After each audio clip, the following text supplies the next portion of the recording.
Bismillahir Rahmanir Rahim.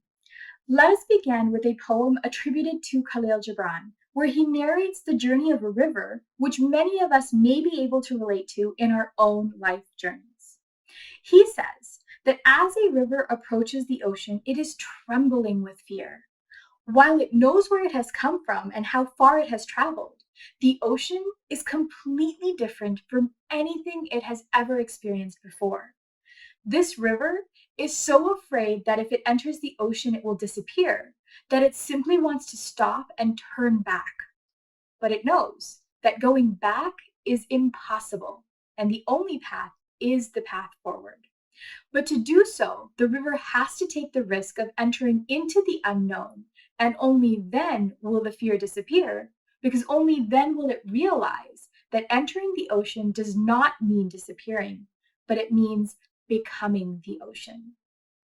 Many of us can think of a time in our life where we didn't want to enter into an unknown situation because of fear, whether it be fear of the unknown or fear of change, whatever that fear might have been. Yet, from this poem, we learn the only way the river can persevere and overcome that feeling of fear is by letting go and submitting. Tonight marks a night that brought transformation into the life of Prophet Muhammad sallallahu alaihi wasallam. And it is that night of transformation that has shaped our identity as Muslims. So perhaps tonight, on this night of power, we can all reflect on our own transformations, and perhaps that transformation begins with the word Islam itself, which means submission. This submission we speak of is not simply a material act, but a state of mind that helps move us towards removing the veils between us and the divine. And with each step we take towards the divine, submission becomes a state of being in which every action, every word, every thought is a reflection of that submission, because our whole being has become a part of something greater. Perhaps the first step in that process towards submission as a state of being is trust. In the Quran, one way in which we understand trust is the reference to tawakkul. The word tawakkul is derived from wakala, meaning to entrust. Allah is al-wakil, the disposer of all affairs, the one relied upon and is sufficient to take care of all matters. Tawakkul means that when we are faced with any challenges, any situation which stops us from achieving our goals, we turn to Allah for His support. In verse 159 of Surah Al Imran, it indicates that when we intend to perform an important task, the first step is consultation, followed by decision, after which one should place one's reliance on Allah. When we think about tawakkul, we may all have different ways of understanding what it means to us. What I am reminded of is an old interview by the boxer Muhammad Ali, where he is asked whether he has a bodyguard. He essentially says no, but goes on to describe that his bodyguard is one who has no eyes but sees, has no ears but hears. He remembers everything without the aid of mind and memory. And he ends by saying, "It is Allah who is his bodyguard."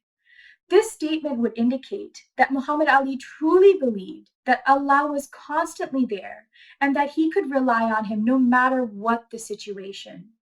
This is the sentiment that links back to Ayat 81 in Surah An-Nisa, which says, وَتَوَكَّلْ عَلَى وَكَفَى بِاللَّهِ وَكِيلًا. And trust in God. God suffices as a guardian.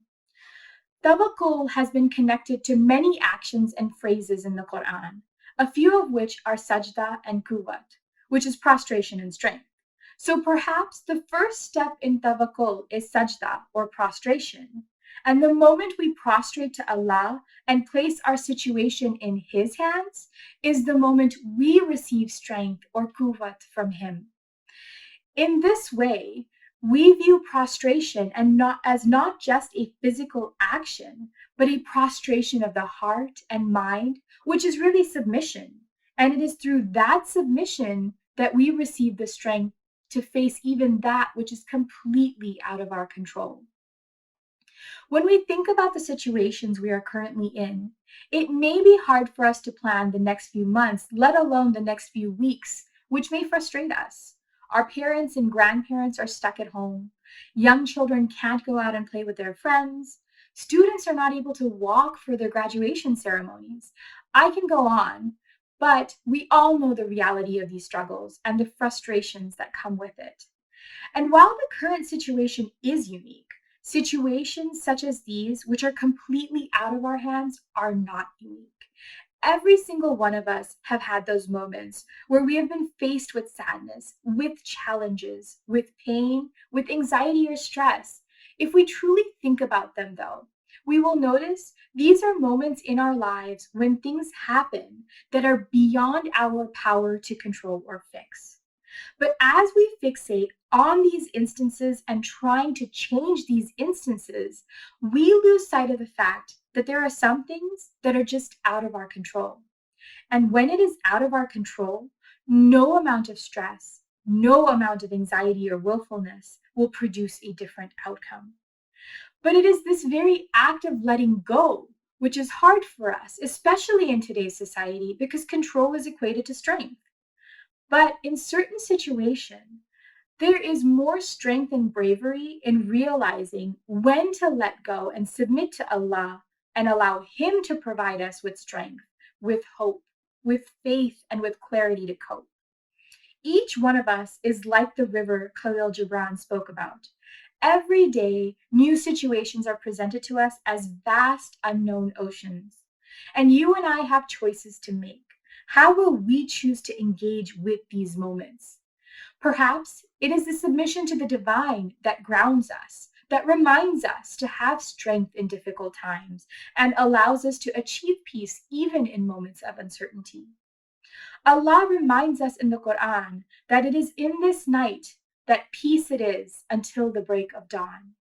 Tonight is a night of reflection for submission, to let go of that which we cannot control and to realign ourselves to those reflections that help us reach our potential. Will we choose to allow the current circumstances to shape us for the better? How do we ensure that we are able to make these moments moments of positive transformation? Let us conclude with some inspiring words of Allama Iqbal, in which he says every submission has to be with love, otherwise, it is an empty action. सजदा ए इश्क हो तो इबादत में मजा आता है सजदा ए इश्क हो तो इबादत में मजा आता है खाली सजदों में तो दुनिया ही बसा करती है.